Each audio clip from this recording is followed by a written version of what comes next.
Mr. Pogi, ano pong ginagawa nyo dyan? Gumagawa ng musika. Parang harp yan eh. Ah.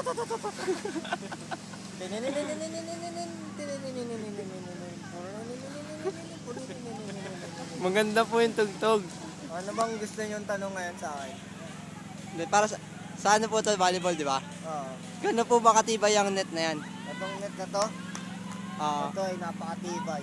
Gano'n po katibay? Sukatin nyo nga po. Paano po wala susukat yung katibayan yan? Gawa to sa paa ni Megatron. Sobrang tibay. Sa gawa. Testin nyo nga po kung gano'ng katibay. Bababa muna ako. Sige po, Mr. Pogi. Tulungan po kayo. Huwag na. Wag na, kaya ko. Itetestin nyo na po kung gano'ng katibay. Nakikita mo ba itong net na to? Opo, kitang-kita ko po. Ang net na to, sabi ko nga ay gawa sa paa ni Megatron. Matibay. Alam mo kung gano'ng katibay? Gano'n po katibay?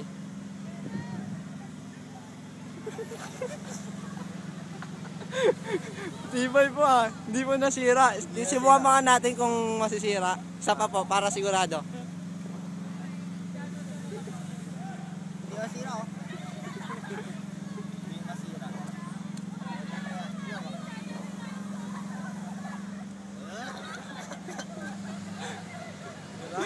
Hindi masira. Ang tibay pala, Mr. Pogi. Nakaharap, Mr. Pogi. Nakita niyo to? Sobrang tibay. Kahit baka daw na. Sobrang tibay na to. Kahit wrestlingin nyo po, no? Kaya, Hindi na ito ang tunay na ginagamit sa digmaan sa Israel. Ginagamit nila to sa Israel. Matibay nga po.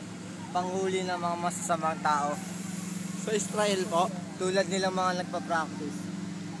Nalapitan natin kung ano pinapractice nila.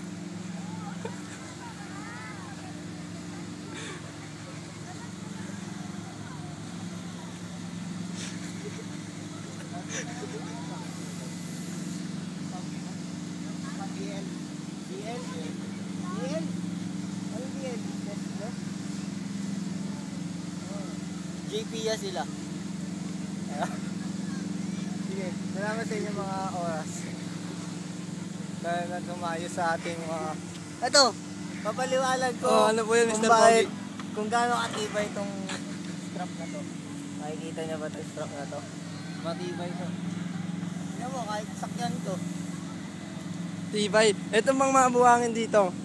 Masusungat rin po ba natin gano'ng katibay yan? Matibay to. Tignan mo.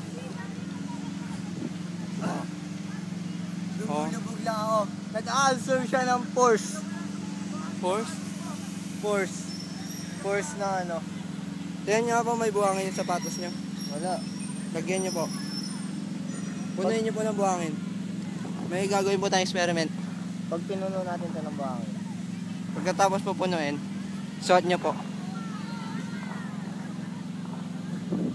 Ito yung nagpapatuloy ng takbo. Simukan mo natin. Tatakbo po si Mr. Pogi na napakatulin at sobrang tulin. Nakakita nyo yun? Dahil po yan. Papakita ko sa inyo ang usok.